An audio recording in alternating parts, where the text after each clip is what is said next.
I edit now, so I know you should. Thank you. Every week.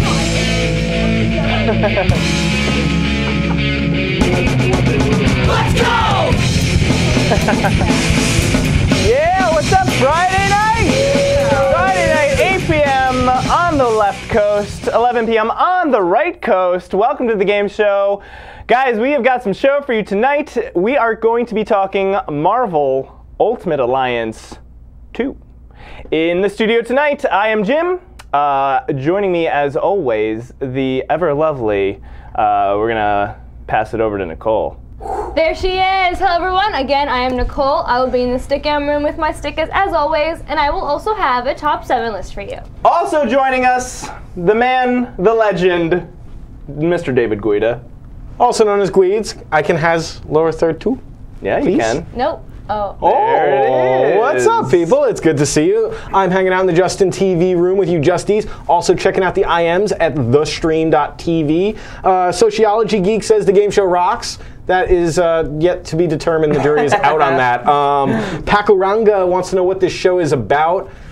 Pretty much. An hour. Oh. Just saying. Yeah, there's more comedy gold where that came from, kids. Joining us in the studio tonight, very excited to have him, a good friend of mine who is a writer.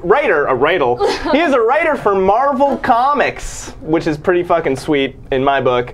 Mr. James Asmus. Hello, I do also do some writeling. I haven't quite graduated to writer. I think that's probably more accurate. It's the demeaning, like, little writer. a writer. It's cool. I'm going to give you a Nobel Prize anyway for future leadership to inspire you. For all that I will write in the future. Yes, that's right. That's great. It's only fair. It's only fair. Guys, we're going to do some combo quick hits of news that you might have missed this past week. Starting off, we have the Red Ring of Doom. We got a little graphic of this. Fucking, I hate her so much. Sarah Palin autographed a 360 that is up on eBay right now. I wish Sarah Palin would Red Ring, to be perfectly honest with you. Fatally Red Ring.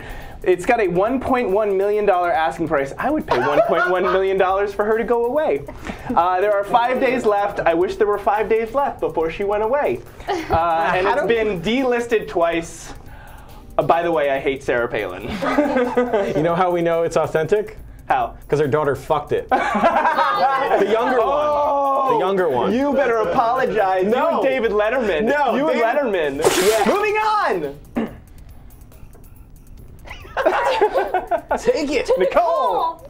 Sorry, I should have clued you in, Brian. Inferno as my story. It's next up. A leaked Game Informer cover shows a new game called Epic Mickey. They kind of depicted a more steampunk Mickey. The plot for the game is this dystopian, forgotten Disney characters. There's rumors that there's painting and platforming involved. Also, 1UP is saying that there are rumors that the exclusivity of it for being only the Wii are also in question, so it could be on all consoles at this point. Not positive. James, this is your new boss. How do you feel about that? Ooh, man, I almost want to decline comment. Nope, this is going on the internet, baby.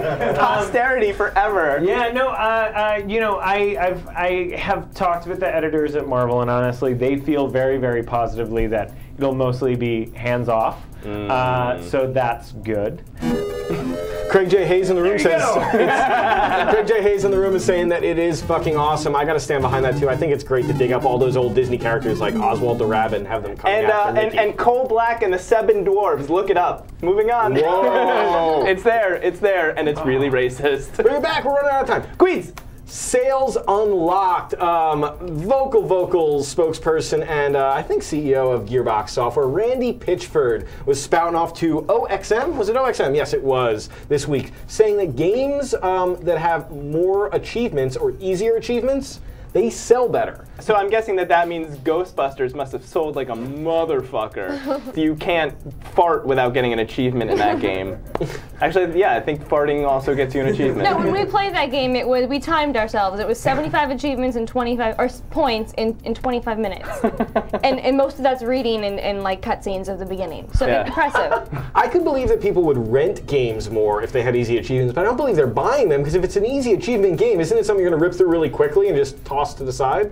I think it's good if they are giving achievements for just reading. I think we encourage children, especially, to read. Again, just for showing up, you get a prize. That's the theme of the day. That's the theme of America, apparently. That also explains what Sarah Palin has to do with gaming. Is just by showing up, you're worthy to win the highest offices, right? Yeah, unfortunately, We Screen. We got a video for this, some airport security.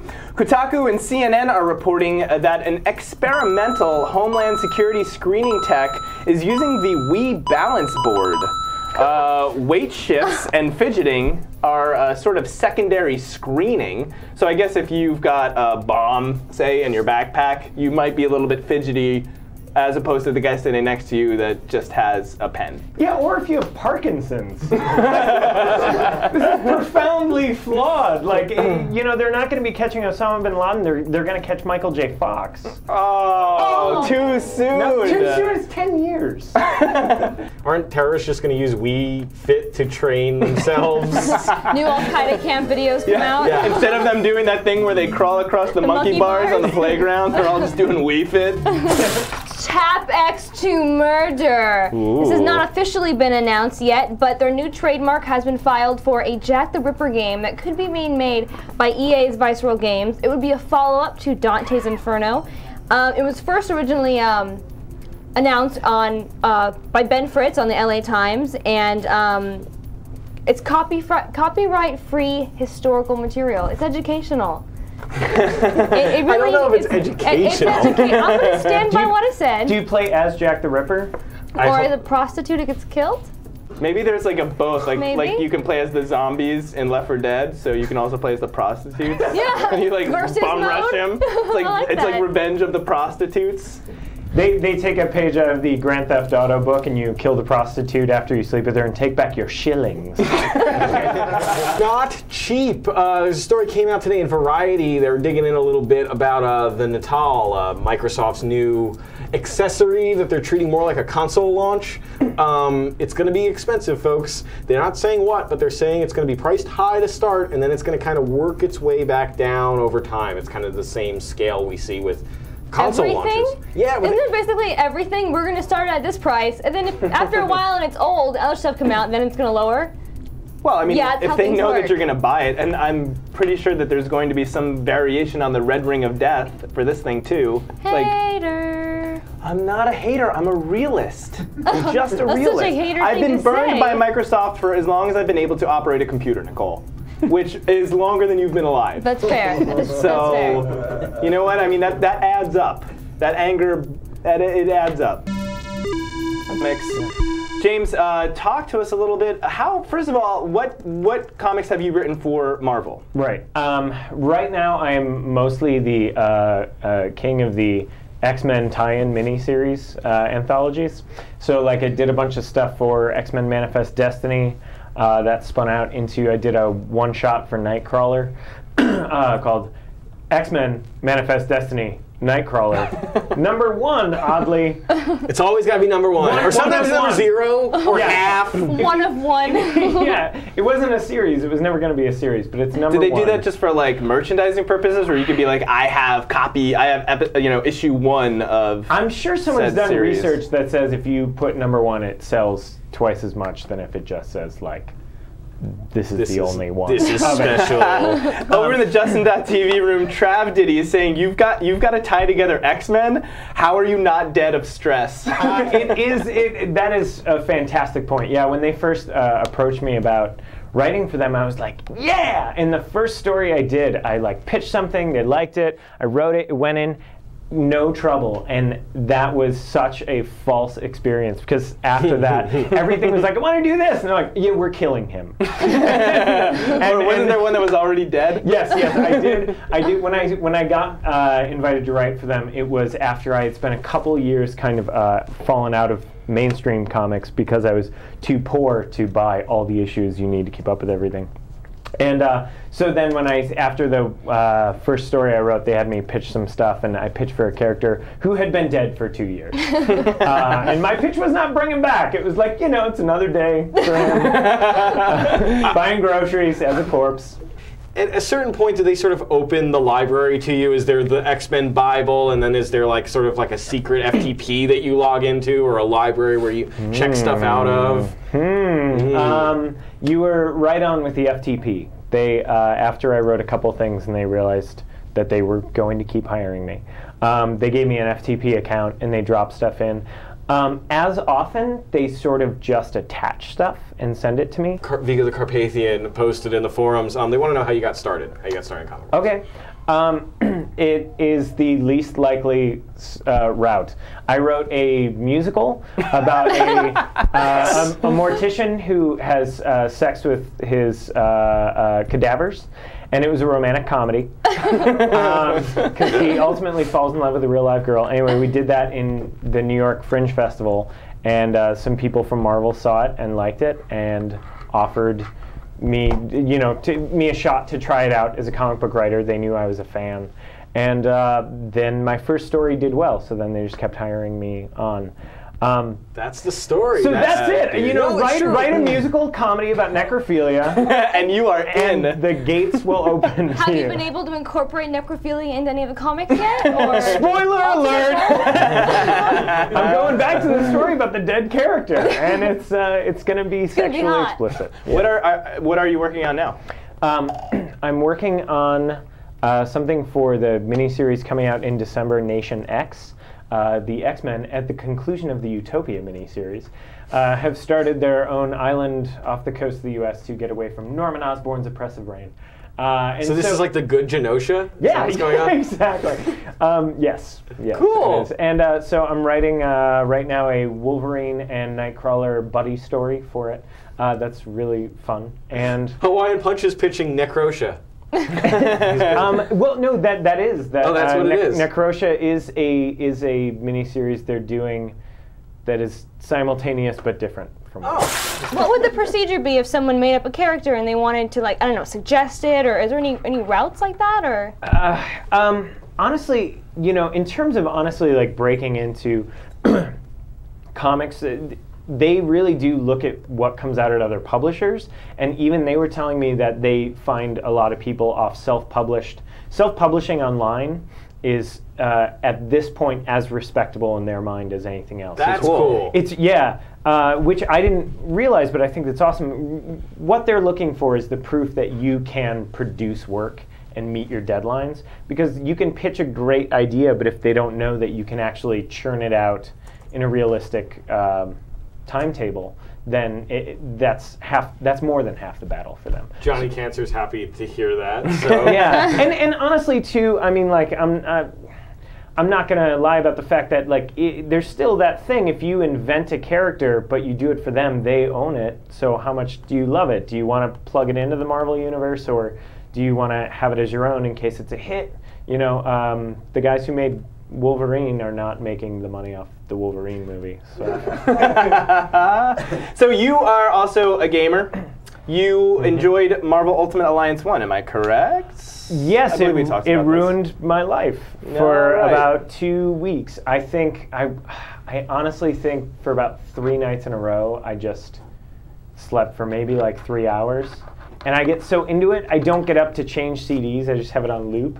So I associate that game with one Liz Phair CD, which is a real awkward pairing. Yeah. Almost like necrophilia and romantic comedy. You are a man of... Two great tastes that taste great together, buddy. Yeah. With Ultimate Alliance 1, you would get certain outfits that would have stuff attached to them as far as just different things that you could level up and different powers. But then you'd find something else and it's just well, fuck, I just spent, all this time building this up and now, I've wasted my time. But fortunately, I didn't run across any of that in part 2. Yeah. I also loved your comment about the way that the different outfits really feels like playing with dolls. It is. Like, It's dress once up. you get that excited, It's you know- dress up for boys. Can't they be action figures? Because it is. It's like taking all your toys out. It's like, okay, I'm bored with this one. Give me the next one. Yeah, Give me but- the next one. But like- my action figure didn't have like, it's not like you could Outfits. change Wolverine from like patch costume to Weapon X. And I get really excited about that, and that was really emasculating. Yeah. You realize that. Yeah. It's like when we realized that fantasy football is just basically Dungeons and Dragons for the cool set. Yeah. For the people that weren't beat up in high school. I think that were doing the beating up in Yeah, high I think school. cool and fantasy football are still very relative. I agree with you, Terms but and just putting it out there for the Gweeds. I love those the of us Final that Fantasy. play. I love the Final Fantasy football. I got Brian into the Final Fantasy football. We play it. Moving into the game of the week, Marvel Ultimate Alliance 2, which we've already started talking about. We're going to roll the trailer for you guys right now.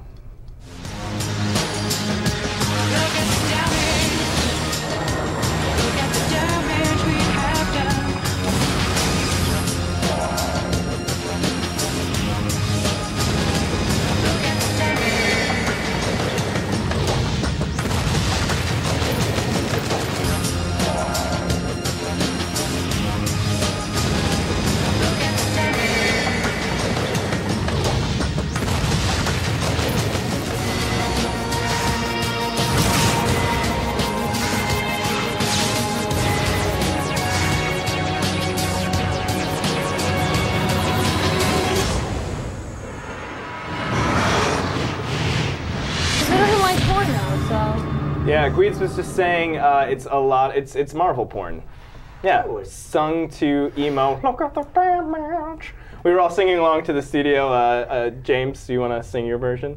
Oh yeah, just look at the damage. No, we have no, done. no. You What? sing. You sing. You are a musical Whoa. comedy Look at the writer. damage we have done. Look at these outfits. It's an action game with light RPG fare, so there's some upgrading and some Very powers light. that you get going on, and you can play it with up to 4 people. I found that a comfortable number was actually 2 people, because that always gives you someone to swap to. 3 people is a little crowded, and 4 people is just kind of hollow. Thor and Deadpool, they make like a Grenado, but again, it's just like another crazy tornado. But I also found that some of the fusions were really similar. Like, Yes. Yes. Yeah. It's kind of the same ones. But back to what you were saying earlier about not being able to follow yourself, like, I played 2-player, and even if I was Wolverine and I was yellow, so it was easy to see, I beat the entire boss, the first boss, not being sure who I was. Like, I honestly got Yeah, that happened to- no, just Yeah. keep pushing buttons. One of the pros of this game, amazing dialogue. Iceman, there was, it's no problem. I'm cool, just chilling. And my favorite, got my snowballs here. So, fun for the whole family. I don't even understand that one. I don't Do you even need get to? what that's Testicles? Is it a reference to. testicle Cold joke? Is that testicles. is it a nuts joke? I think it is. I think it's like just a straight up balls joke. It's like, hey, look at my balls. Which, I mean, the character design on Iceman, let's be honest, I don't think it's just me. That was- it accentuates his penis. It was all vectors. It's like lines just going down to like Iceman package. All right, James. His icicle, Ice if you hot. will. His icicle.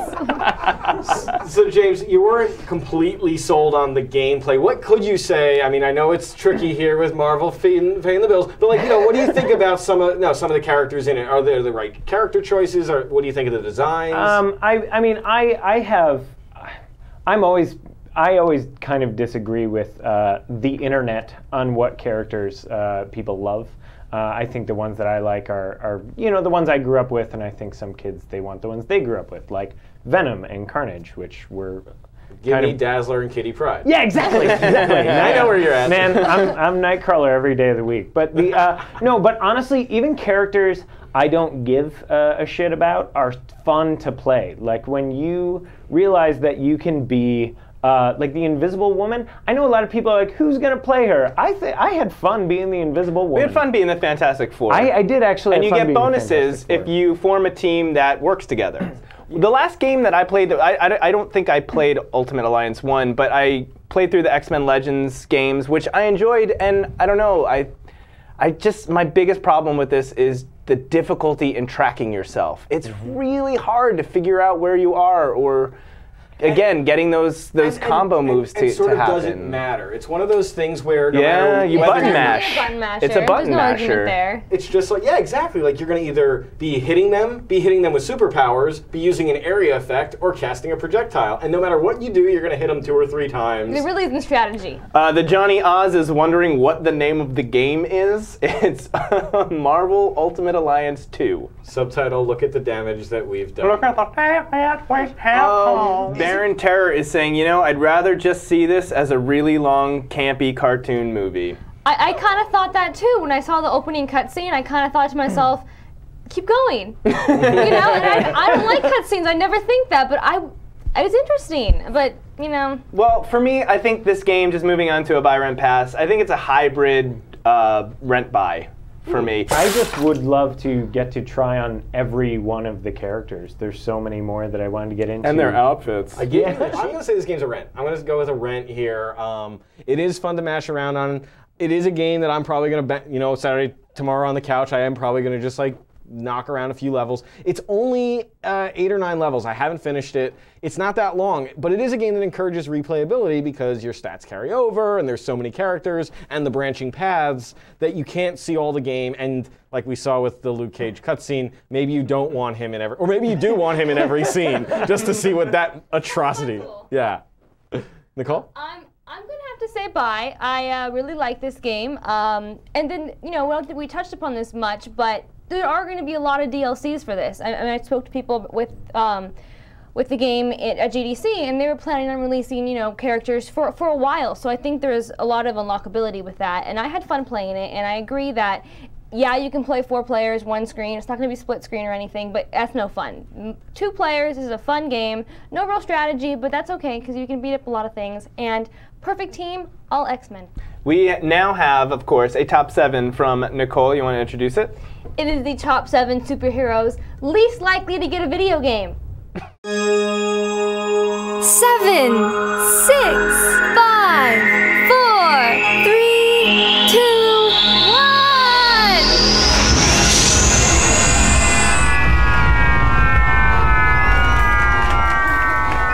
Alright, so superhero games make sense. Comic books lay out characters, they lay out scenarios, they lay out ultra cool moves, so it just makes sense that video games are going to be based off comic books probably forever. There's not going to be any shortage of them, but they all can't be good. They all can't be Arkham Asylums or Marvel Ultimate Alliances. These are the top 7 video games that probably won't be made because they're not going to star really, really not lame superheroes. Tuber20 suggesting DDR with Professor X. Oh, we got some groans out here. Maybe we get a Photoshop challenge later. Check the forums. Check the forums. All right, number 7 is Owlwoman. She is a DC comic book character. Her real name is Winona Littlebird. It's funny how that worked out. Yeah, it's hot. And she's a Native American superhero. First made her appearance in 1977 in the Super Friends number 7. Her ability is she can ride air currents and has long claws that retract and has a great sense of smell. And she eats mice. No, and like an owl, she can't poop. She has no anus, so she vomits her food back up. Do At least owls that's do her that? excuse for being a bulimic. Is that how owls? Yeah, owls can't poop. They vomit up pellets. It's like and we had to cut her dopamine. I want to play that game. What are you talking about? I didn't know want to that. play that game. It's a crossover with Burger Time. That's gross. Number 6 is also a DC character, Animal Man. Real name, Bernard Buddy Baker. He made his debut on Strange Adventures number 180 in 1965. He got his superpowers from being too close to an exploding spaceship. If you see one of those, run away. Yeah, step away. Stay away from those. He can borrow superpowers from animals, and common ones are he can take the stench of a skunk, the sonic blast of a pistol shrimp, and the strength of a Tyrannosaurus Rex. What if he accidentally What's a took... pistol shrimp? What if he accidentally took the strength of a pistol shrimp? All right, number 5, Elongated Man. Also DC. He is named Randolph Dibny. He was created in 1960 and made his debut in the original Flash, Volume 1. The artist made him because he didn't realize that Plastic Man existed. Like DC had, no joke, that's why, and he doesn't get his powers from radiation or money, also, because really rich people get superpowers. Money radiation. He gets his power from soda he made, and the soda, Assassin 70 knew that. yeah, and it makes him stretchy. Number 4, Dumb Bunny, a DC character. She is she's actually a character from the series The Inferior Five, and it was a parody series to parody, mainly the Fantastic Four, but basically all superhero teams, and all the members of this team are relatives, mostly children of really good superheroes. These ones suck. Basically, her power is she's really stupid and strong, but mostly stupid. Number 3, Maggot in the Marvel Universe. Yeah, he also goes by Japheth, which Maggot and Japheth, both endearing names. He was a member of the X-Men, but first made his appearance in the Uncanny X-Men in '97. He's a flamboyant South African mutant. Not enough of those. Video games, why you gotta hate? His digestive system took the form of 2 giant slugs. These slugs can eat through almost any substance. After they eat, they go back into his abdomen, giving him powers. Their names are Eenie and Meanie. I shit you not. So. See, another superhero who doesn't poop. That is the way to get superpowers, is to stop pooping. Try it right now. 2, Squirrel Girl. Also Marvel, aka Dorian Green. She can be first seen in Marvel Superhero Special Volume 2 in '91.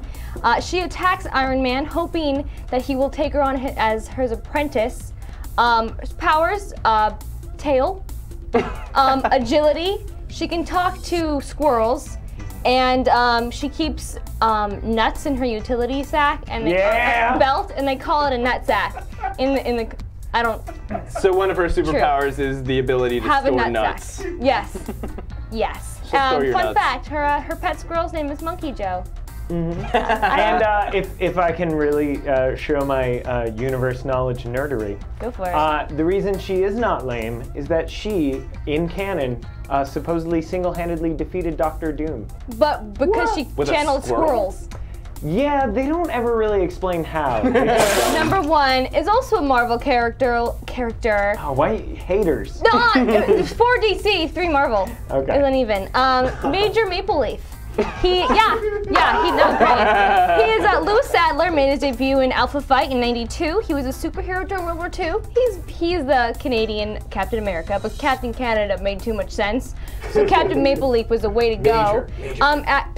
Weird turn of events in the comic story, his favorite son died of AIDS. So he was depressed and quit. Wow. His least favorite son took up post as the new Captain Maple Leaf. He has no superpowers though, but he does have a superpowered horse named Thunder. Wow. So his dad's all like, I wish you were like your AIDS brother. It's Pac-Mobile. Discord, man, if you have a token, you can guess. Anybody can guess. Anybody can guess if you have a Twitter. So in this little package right here, there is a piece of Pac-Man memorabilia. See if you guys can guess it. Last time I know I made it really hard, so I made this one really easy. In Fallout 3, you'll find these in Vault-Tec vaults. They weigh 1, cost 1, and you can use them in the rocket launcher. They have these at restaurants, give them out at big sporting events, and it's even a suit. It's a verb that can pertain to breasts and other things you might want. Nuts. It's also a unit of measurement. Guys, let's give away an Xbox 360. We are going to be drawing some balls. Nicole's going to be drawing some balls from a bucket. Brian, are we going to give away any Evo, or are we just going to go right to the Xbox 360? We're going right to the Xbox 360. Wow. Nicole, stick your hand in there, jiggle it around, come out with a ball, and let me know what it says. What number? I think it's 9, but it could be 6. Let me see. Oh, Let me see. no, it's not. No, that's a 9. You gotta put the That's a thing 9. under it. Like, Number 9. Holy shit! It's 9. Anastasia Fall. You just won a fucking Xbox Congratulations, 360. Next month we're doing it again, courtesy of Evo Energy Drink. DrinkEvo.com. Gweeds, let's tell the people who can expect a token for next month's drawing. Well, Anastasia's on here. I think we got to knock you off, so there's Yeah, going to be you- someone yeah. announced later. But I've got 4 winners here. I've got Alex194, Woozle316, Trust Me 1223, and Tumor20. Love seeing the new faces and the old faces. Can I rip this thing Yeah, open rip it without, open. without Get in there. destroying the contents inside? Uh-oh. Oh no, it's Too getting strong gross. for his own good. I don't know why I did this. They were cups. They were just cups. They were birthday party paper cups. We will be back next week talking Uncharted 2, I believe. I just want to thank our guest for this week, Marvel Comics writer James Asmuth. Go pick up his comics. The man is a genius. For the game show, I'm Jim. I'm Nicole Buckbeak. I'm Gweed's butt break. Guys, we'll see you next week. I like it. Good night.